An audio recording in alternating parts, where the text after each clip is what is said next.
SDPI की तरफ से एक प्रेस कॉन्फ्रेंस रखी गई, उसका मकसद क्या है ये बताइए। आज SDPI social democratic party of India का जो प्रेस कॉन्फ्रेंस है उसका मेन मकसद ये है कि आने वाले लोकसभा इलेक्शन के अंदर एसडीपीआई औरंगाबाद लोकसभा क्षेत्र से अपना कैंडिडेट अनाउंस करने जा रही है। 5-6 दिन के अंदर हमारे नेशनल कमेटी के लोग आएंगे और वो जो है तो कैंडिडेट का अनाउंसमेंट करेंगे। मतलब हम जो है तो इलेक्शन कॉन्टेस्ट करने जा रहे हैं। अभी इसके अंदर लेकर बहुत सारे सवालात जो है तो जनता के अंदर आएंगे। वो जनता को अपने सवालात जो है तो अपने रखने के लिए हमने जो प्रेस कॉन्फ्रेंस रखा है कि देखिए, सबसे पहली चीज़ ये है कि औरंगाबाद पूरा लोकसभा क्षेत्र और ज़िला अगर हम देखेंगे तो आज नफरत का, हेट का, हिंदू मुस्लिम का, दंगों का, फसाद का एक हॉट स्पॉट बना हुआ है। ये हॉट स्पॉट बनने की वजह कौन है बोले तो जो सत्ता के अंदर बड़ी पार्टियां बैठी हुई है, उनके जो लीडरान है, ये सब लोग उसके जिम्मेदार हैं। कोई एक पार्टी भी इससे बची भी नहीं है। कांग्रेस, एनसीपी, शिवसेना, बीजेपी, ये सारे लोग जो है तो इसके जिम्मेदार है जो औरंगाबाद की आज इन्होंने परिस्थिति करके ली है। और साथ ही साथ औरंगाबाद शहर जो 20-25 साल पहले, 30 साल पहले इंडिया के अंदर एक फास्ट डेवलपमेंट वाला एक कंट्री कहा जाता था, आज ये शहर कहा जाता था, आज हर मैदान के अंदर औरंगाबाद जो है तो पिछड़ रहा है। हर मैदान के अंदर औरंगाबाद जो है तो बैकवर्ड हो रहा है। इसके अंदर शिक्षा के अंदर, हेल्थ के अंदर, आपके रोजगार, जॉब्स के अंदर, विकास, डेवलपमेंट के अंदर, ये तमाम मुद्दों के अंदर जो है तो औरंगाबाद की परिस्थिति बहुत खराब से खराब होते जा रही है। ये यहाँ तक कि जबकि ये 100 शहरों के अंदर स्मार्ट सिटी डिक्लेयर किया जा चुका है। अगर G20 यहाँ पे ना होता तो औरंगाबाद की परिस्थिति और ज्यादा बदतर दिखाई देती थी। G20 की थोड़ा सा जो है तो ये है कि शायद थोड़ा बहुत डेवलपमेंट के अंदर आया। ऐसे ही अभी यहाँ पर जो है तो औरंगाबाद लोकसभा क्षेत्र में मुस्लिम समाज से जुड़ा हुआ एक MP है, खासदार है। तो क्या एसडीपीआई मुस्लिम प्रतिनिधित्व, नुमाइंदगी को खत्म करना चाहती है? हरगिज नहीं। एसडीपीआई का वजूद ही ये हुआ है कि मुस्लिम जो नुमाइंदगी होना चाहिए सियासत के अंदर, ये बढ़ना चाहिए, ये मजबूत होना चाहिए। मुस्लिम समाज की राजकीय परिस्थिति और राजकीय सियासी आवाज़ जो है तो मजबूत होना, इसका हमारा मेन उद्देश्य है। लेकिन अगर कोई खासदार इम्तियाज जलील साहब, अगर हम इनकी बात करेंगे तो ये MIM का नाम इनके साथ में है, लेकिन इनकी नीति और काम करने का जो तरीका है वो तरीका पूरा कांग्रेस वाला तरीका है। कांग्रेस की जैसी छवि है, कांग्रेस का जैसा काम करने का तरीका है, वही तरीके पे इम्तियाज जलील साहब काम करते हैं। मतलब जो राहुल गांधी साहब या देखेंगे, आप देखें तो मुस्लिम समाज से जुड़े हुए नाइंसाफियां होती है, जुल्म ज्यादती होती है, तो राहुल गांधी उसके ऊपर कुछ नहीं बोलेंगे, आवाज बंद कर लेते हैं। वायनाड के अंदर जो तो एक शख्स को हाथी ने कुचलने की वजह से उसका मौत हो गया, वहां पर राहुल गांधी जाके उसके घर पे मिलते हैं, लेकिन मदरसे के ऊपर बुलडोजर चलाया गया, लाठियां बरसाई गई, गोली मारे गई, लोगों के ऊपर जाने गई, उसके बारे में राहुल गांधी कुछ बोलते नहीं, उनके घर वालों के ऊपर जाके उनसे मिलते नहीं है। अभी जैसा आप कह रहे हैं, अभी हाल ही में जो विदेशी जो छात्र आए थे उनके ऊपर जो कुछ संगठन वालों ने हमला किए, गाड़ी तोड़े, करे, तरा भी किया वक्त, बहुत सारे मसले हैं। तो ऐसे ही औरंगाबाद लोकसभा के अंदर और इम्तियाज जलील साहब का मसला है। मुस्लिम समाज से जुड़ा हुआ कोई भी मसला क्यों ना हो, उसके ऊपर मुस्लिम समाज पे जाती जुल्म ज्यादती होंगी, इम्तियाज जलील साहब पूरी तरह खामोश रहेंगे। मिसाल के तौर पर औरंगाबाद के साथ में पूरे महाराष्ट्र में हेट स्पीचेस हुए, लगातार आज भी हो रहे हैं। नीतीश राणा, T राजा सिंह मलून, आपके नवनीत राणा, ऐसे कई लोग जो है तो आए दिन मुस्लिम समाज और इस्लाम धर्म के खिलाफ जो है तो हेट स्पीचेस कर रहे हैं। एक मर्तबा भी इम्तियाज जलील साहब ने इसका विरोध नहीं किया, जबकि मामला सुप्रीम कोर्ट तक गया। वो तो कह रहे थे कि हम अलावा मुंबई से इलेक्शन लड़ेंगे कि मुसलमानों के साथ इंसाफ नहीं हो रहा बोल के। मुंबई से लड़ो, आप अकोला से लड़ो, नागपुर से लड़ो, आप कहीं से भी लड़ो, लेकिन आपका पहले 5 साल का मुहासेबा करो।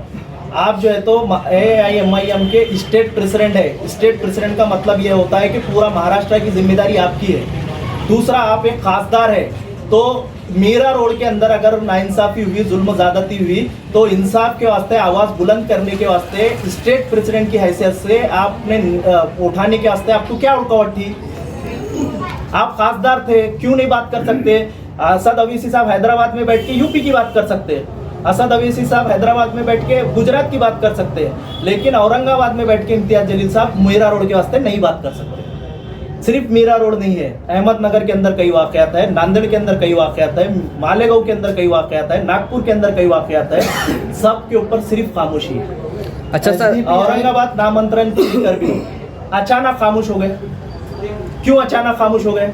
दूसरा, कोर्ट ने पहले नोटिफिकेशन में स्टे दिया। ठीक है सर, अभी तो खैर इलेक्शन की, अभी एसडीपीआई की तरफ से कौन सा कैंडिडेट है आपका औरंगाबाद में? हमारे पास एक लिस्ट है, डिस्कशन में फाइनल होने वाला है। हमारे नेशनल की कमेटी का विजिट होने वाला है औरंगाबाद के अंदर। उन्होंने जो है तो फाइनल करके लोकसभा कैंडिडेट को डिक्लेयर करेंगे। ये 5 से 6 दिन के अंदर ये प्रोसीजर होने वाला है। आपके तरफ से जो कैंडिडेट है पढ़ा लिखा वेल एजुकेटेड रहेगा? देखिए, सिर्फ पढ़ा लिखा होना ज़रूरी नहीं है, सिर्फ पढ़ा लिखा होना ज़रूरी नहीं है, ईमानदार होना बहुत ज़रूरी है। अगर ईमानदार है तो बहुत अच्छा है, लेकिन पढ़ा लिखा बेईमान है तो ये हमारी नस्लों को बर्बाद करके चल जाएगा। जे हिटलर जो है वो बहुत ज़्यादा पढ़े और लिखा, बहुत ज़्यादा होशियार, बहुत ज़्यादा ज़हीन है, लेकिन उसकी नीयत खराब थी। उसने जो है तो करोड़ों लोगों को, लाखों लोगों को उनकी ज़िंदगियां बर्बाद कर दिया। इसलिए सिर्फ पढ़ा लिखा होना काफ़ी नहीं है, ईमानदार होना, जनता के साथ ईमानदार होना, संविधान के साथ ईमानदार होना, और हमारे नीतियों को लेकर, हमारी पॉलिसियों को लेकर उसके अंदर भी ईमानदार होना। आपका खासदार अगर खड़े रहता है तो जनता आपको क्यों वोटे? आपने ऐसा क्या काम किए शहर के अंदर, ये बताइए।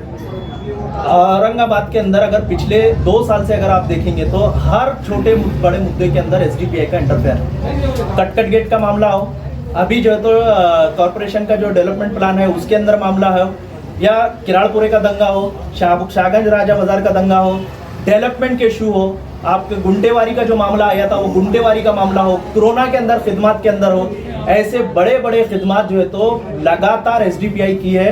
पूरे शहर के अंदर हमको अप्रिशिएट किया गया है। उसके ताल्लुक से लेके आज भी लोगों के दिलों के अंदर एसडीपीआई है। किराड़पुरा दंगल में जो नौजवान 83 नौजवान जो अंदर थे, उनके लिए आपने क्या किए थे, जबकि फ्रंट पे अफसर खान साहब काम कर रहे थे?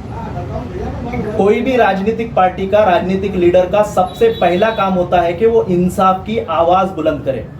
इंसाफ की आवाज बुलंद करने में सिर्फ और सिर्फ औरंगाबाद के अंदर किराड़पुरे दंगे को लेकर एसडीपीआई है, ना कोई लीडर है, ना कोई जो है तो पार्टी है। अगर कोई लूंगा तो मेरे को लाके बताओ। बेल कराना एक सोशल वर्क है। सोशल वर्क बहुत सारे सोशल पार्टी जैसे जमायतुल उलमा है, मिली तंजीम है, ये भी करते हैं। सियासी पार्टी का काम होता है इंसाफ की आवाज बुलंद करना। हमने इंसाफ की आवाज बुलंद की, हमने बताया मुनीरुद्दीन जिनको गोली लगी वो बेकसूर आदमी है, हमने बताया समीर खान जो मारा गया है वो भी बेकसूर है, हमने बताया जो है तो बजरंग दल के कुछ गुंडे जो है तो पहले किराड़पुरे में आके माहौल खराब करे, ये एसडीपीआई ने बताई। तो औरंगाबाद के किराड़पुरे के दंगे के अंदर असल हीरो कोई है तो वो है SDPI, social democratic party of India.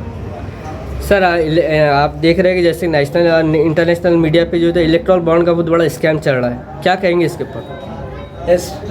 Erectile bond को लेकर भी हमारे देश को, हमारी जनता के साथ में इतना बड़ा धोखा हुआ है आज। लेकिन इसके साथ आपको बोलना पड़ेगा कि इसके अंदर सिर्फ बीजेपी नहीं है, पूरे पॉलिटिकल पार्टियां इसके अंदर इन्वॉल्व है। आज एसडीपीआई नेशनल लेवल पर हमारा सोशल मीडिया का एक कैंपेन चल रहा है 19 मार्च से लेकर 24 मार्च तक। लगातार हम जो है तो बीजेपी सरकार और दूसरे लोगों को क्रिटिसाइज कर रहे हैं। हमारे पोस्टर देखिए आप, हमारे कमेंट्स देखिए, हमारे ट्वीट्स देखिए, आप जाके चेक करिए। तो एसडीपीआई सबसे पहली सब में सबसे ज्यादा आवाज उठाने वाली पार्टी इस मुद्दे को अंदर है। सर जैसा कि महाविकास आघाड़ी एक कमेटी बनी है तो उसमें कोई मुस्लिम चेहरा दिखाई नहीं दे रहा है, मुस्लिम के वोट होना, लेकिन कोई मुस्लिम चेहरा नहीं है इसमें। यही तो हमारी हमेशा शिकायत रही है। एसडीपीआई 2009 के अंदर जब बना था, ये नई पॉलिटिकल पार्टी बनाने का जो मकसद भी यही था कि जो मौजूदा पॉलिटिकल पार्टियां हैं इनके नेचर के अंदर इंसाफ नहीं है, इनके काम के अंदर संविधान का सही प्रेम नहीं है, इनके मिजाज के अंदर जो है तो जनता के साथ में ईमानदारी नहीं है। ये अमन, चैन, सुकून, डेवलपमेंट को लेकर बेईमान लोग हैं पूरे। इसीलिए एसडीपीआई का वजूद हुआ। तो आज भी इनका यही रवैया है, इससे कोई हमको ताज्जुब नहीं है ज़्यादा। सर जैसा कि एसडीपीआई खुद अकेले लड़ेंगे, किसी के अलायंस के साथ करेंगे अभी? नहीं, अभी अलायंस का वक्त खत्म हो गया। अब हम तनहा जो है तो महाराष्ट्र के अंदर 3 सीट कॉन्टेस्ट करने जा रहे हैं। 3 सीट हम जो है तो लड़ेंगे। कुछ नाम बता सकते हैं? 3 सीट में साउथ सेंट्रल मुंबई है, औरंगाबाद लोकसभा क्षेत्र है और परभनी लोकसभा क्षेत्र है। 3 जगह है, हम 3 जगह फाइनल करेंगे। चलिए, थैंक यू।